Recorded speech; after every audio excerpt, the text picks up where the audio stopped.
Ketua Parlemen sekaligus Kepala Negosiator Iran untuk Amerika Serikat Muhammad Bagher Ghalibaf mengeluarkan peringatan untuk invasi Israel ke Lebanon. Iran mengancam akan menghentikan negosiasi pengakhiran perang dengan Amerika Serikat jika Israel masih terus melancarkan serangan ke Lebanon. Sementara itu, Perdana Menteri Israel Benjamin Netanyahu menegaskan akan melanjutkan operasi militer di Lebanon jika kelompok Hizbullah masih menyerang Israel. Ketua Parlemen sekaligus Kepala Negosiator Iran untuk Amerika Serikat Muhammad Bagher Ghalibaf mengeluarkan peringatan untuk invasi Israel ke Lebanon.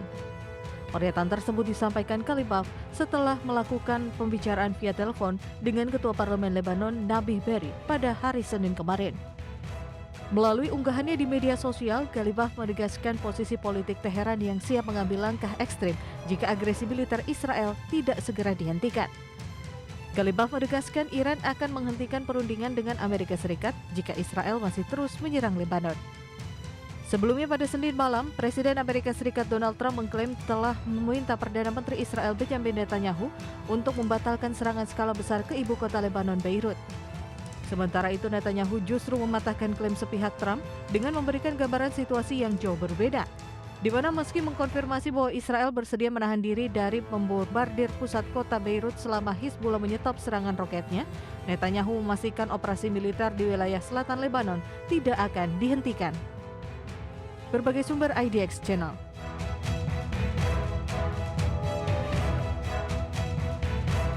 Pemirsa, Presiden Prabowo Subianto menerima kunjungan Wakil Perdana Menteri Qatar sekaligus Menteri Negara Urusan Pertahanan Qatar, Sheikh Saud bin Abdurrahman bin Hasan bin Ali Al Thani. Pertemuan khusus ini menjadi bagian dari upaya mempererat hubungan bilateral antara Indonesia dan Qatar di tengah gejolak Timur Tengah.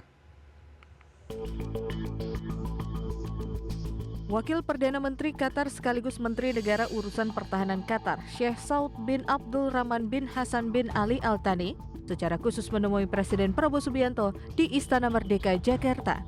Dalam pertemuan ini, kedua pemimpin fokus mempererat hubungan bilateral antara Indonesia dan Qatar. Pertemuan bilateral ini sebagai forum untuk memperkuat komunikasi dan hubungan baik yang selama ini telah terjalin antara kedua negara. Secara khusus, Sheikh Saud menyampaikan pesan dari Emir Qatar yang menegaskan komitmen Indonesia untuk terus mempererat hubungan bilateral dengan Qatar.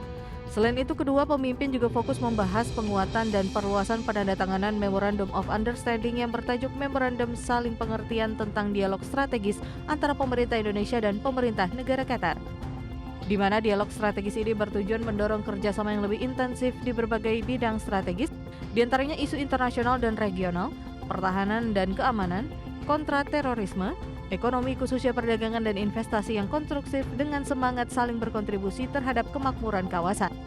Jakarta, Tim Liputan IDX Channel.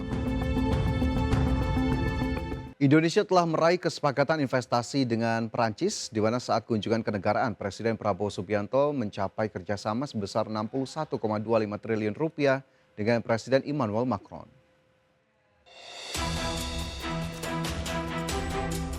Indonesia dan Perancis sepakat untuk memperkuat kerjasama di bidang strategis, termasuk ekonomi, investasi, perdagangan, dan pertahanan. Kerjasama yang dicapai Presiden Prabowo Subianto meraih kesepakatan investasi sebesar 61,25 triliun rupiah dengan pemerintahan Presiden Emmanuel Macron. Salah satu kerjasamanya menghasilkan peluncuran French Indonesia High Level Business Council yang mempertemukan para pemimpin dunia usaha kedua negara. Momentum terbentuknya Dewan Bisnis tersebut menghasilkan 4 kesepakatan komersial baru senilai 3,5 miliar dolar Amerika atau 61,25 triliun rupiah yang difokuskan pada sektor ketahanan energi, perdagangan, investasi, dan kerjasama pertahanan. Menteri Investasi dan Hilirisasi sekaligus Kepala BKPM Rosan Ruslani menyebutkan pembentukan Fresh Indonesia High Level Business Council menjadi tonggak penting dalam pererat kerjasama ekonomi antara Indonesia dan Perancis. Sebanyak 30 pemimpin perusahaan dan pelaku industri utama yang memiliki kapitalisasi pasar mencapai 1,3 triliun dolar Amerika Serikat siap bekerja sama menjadi mesin penggerak untuk mendorong investasi, perdagangan dan kerjasama strategis yang memberikan manfaat nyata bagi kedua negara. Dewan bisnis ini dipimpin bersama oleh Chair Friends Indonesia Business Council, MEDEF Internasional yang juga CEO Danone, Anthony de Saint-Exupéry, serta Ketua Umum Kadin Indonesia, Anindya Bakri.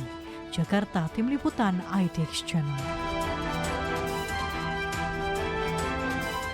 Ya, Chief Operating Officer Danantara Indonesia, Doni Auskaria memastikan PT Danantara Sumber Daya Indonesia akan beroperasi secara transparan dengan tata kelola yang baik. Menurut Doni, Danantara tidak ingin tujuan baik dari pembentukan PT DSI justru menimbulkan persoalan baru akibat tata kelola yang buruk.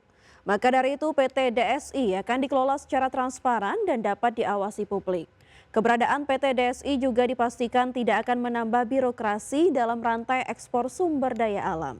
Keberadaan PT DSI justru akan memberi nilai tambah terhadap proses ekspor komoditas. Tentu kita memastikan yang pertama bahwa perusahaan ini akan berjalan sesuai dengan governance yang baik, transparan, accountable. Ini menjadi patokan utama kita karena kita tidak mau nanti satu niat yang baik kalau dikelolanya tidak baik nanti menjadi problem yang pemindahan masalah saja. Jadi kami memastikan bahwa perusahaan yang dibentuk itu nanti akan berjalan dengan transparan dan dapat diawasi. Menteri Keuangan Purbaya Yudi Sadewa mengaku siap memeriksa PT Danantara Sumber Daya Indonesia jika tidak mampu meningkatkan penerimaan negara. Ya, selain meningkatkan penerimaan negara, pemerintah juga ingin memastikan devisa hasil ekspor lebih banyak ditempatkan di dalam negeri dari kebijakan ekspor satu pintu. Menteri Keuangan Purbaya Yudi Sadewa mengaku siap memeriksa PT Danantara Sumber Daya Indonesia yang menjalankan skema ekspor satu pintu apabila tidak mampu meningkatkan penerimaan negara. Menurut Purbaya, filosofi dasar kebijakan ekspor satu pintu bukan untuk mengurangi kewajiban perpajakan eksportir, namun pemerintah berharap penerimaan negara justru meningkat karena transaksi ekspor menjadi lebih transparan dan mudah diawasi. Purbaya mengungkapkan, selama ini pemerintah menemukan indikasi adanya praktik manipulasi nilai ekspor yang berpotensi mengurangi penerimaan negara. Dengan seluruh ekspor komoditas strategis melewati satu pintu, ruang untuk praktik tersebut diharapkan semakin sempit. Terus untuk membentukkan DSI adalah apakah ada fasilitas pajaknya. Saya pikir ini kan biasa, hanya ekspornya masuk keluar melalui satu pintu.